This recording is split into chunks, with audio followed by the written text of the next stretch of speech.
ఎప్పుడు finance, savings, budget, ఖర్చులు తగ్గించుకోవండి. ఇలాంటి విషయాలే చెప్తూ ఉంటాను కదండీ! అయితే వరమహాలక్ష్మి పూజ కూడా సింపుల్‌గా, బడ్జెట్ ఫ్రెండ్లీగా ఎలా చేసుకోవాలి అని నాకొక డీఎం వచ్చిందండి. నిజం చెప్పాలంటే నాకు కూడా అనిపించింది ఆ మెసేజ్ చూసిన తర్వాత. మన డైలీ లైఫ్‌లో మనం ఫాలో చేసే ఫైనాన్షియల్ హాబిట్స్‌ని మన పండుగల్లో కూడా ఎందుకు ఫాలో చేయకూడదండి?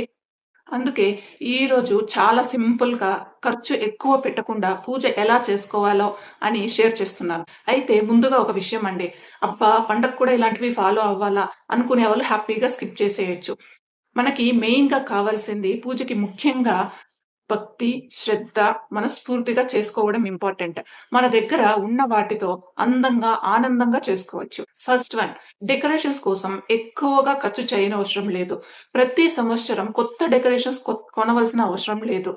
మెయిన్‌గా మనకి ఆల్రెడీ ఇంట్లో ఉన్న దీపాలు, తోరణాలు, ఆహ్, పూజ సామాగ్రి రీయూజ్ చేసుకోవచ్చు. కొంచెం క్రియేటివిటీ పెడితే సింపుల్ డెకరేషన్స్ కూడా బ్యూటిఫుల్‌గా కనిపిస్తాయి. నంబర్ 2 పూజ ఐటెమ్స్ అన్నీ కొత్తగా ఒకేసారి కొనేయకండి. ఒకసారి ఇంట్లో చెక్ చేసుకోండి.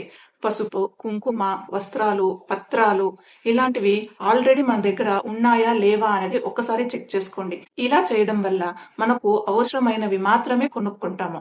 ఇది మనకు చిన్నగానే కనిపించొచ్చు. కానీ ఇదే స్మార్ట్ బడ్జెటింగ్. నంబర్ 3 పూజకి కావాల్సిన పండ్లు, పూలు ఇవి కూడా అవసరమైనంతే కొనండి. ఫ్యామిలీకి, పూజకి కావాల్సిన క్వాంటిటీలోనే కొనండి. ఎందుకంటే మనం ఎక్కువ కొనడం వల్ల భక్తి పెరగదు. ఫుడ్ వేస్టేజ్ మాత్రమే పెరుగుతుంది. నంబర్ 4 ఇంట్లో చేసుకున్న ప్రసాదాలకే ఎక్కువ ప్రిఫరెన్స్ ఇవ్వండి. మనము ఇంట్లో చేసుకునే ట్రెడిషనల్ ప్రసాదాలే చేసుకుంటే చాలండి. సింపుల్ ఫుడ్, సింపుల్ పూజ కానీ ఫుల్ సాటిస్ఫాక్షన్. ఫిఫ్త్ వన్ ముఖ్యంగా కంపారిజన్ చేయకండి. ఇది చాలా ఇంపార్టెంట్. పక్కింట్లో వాళ్ళు చాలా పెద్ద డెకరేషన్స్ చేసుకొనున్నారు. వాళ్ళు చాలా గోల్డ్ జ్యువెల్లరీస్ వేసుకొనున్నారు.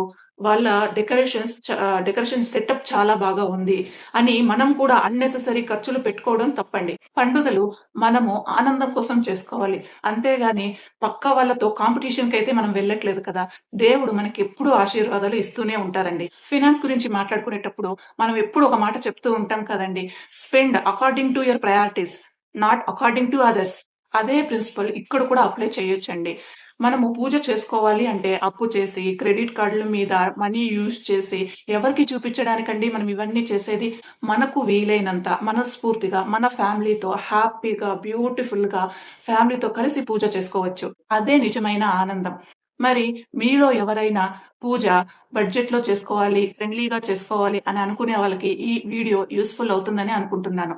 హ్యాపీ వరమహాలక్ష్మి వ్రతం ఆల్. మరి తెలుసు కదా! Strong mom mindset Telugu subscribe చేసుకోండి. Thank you.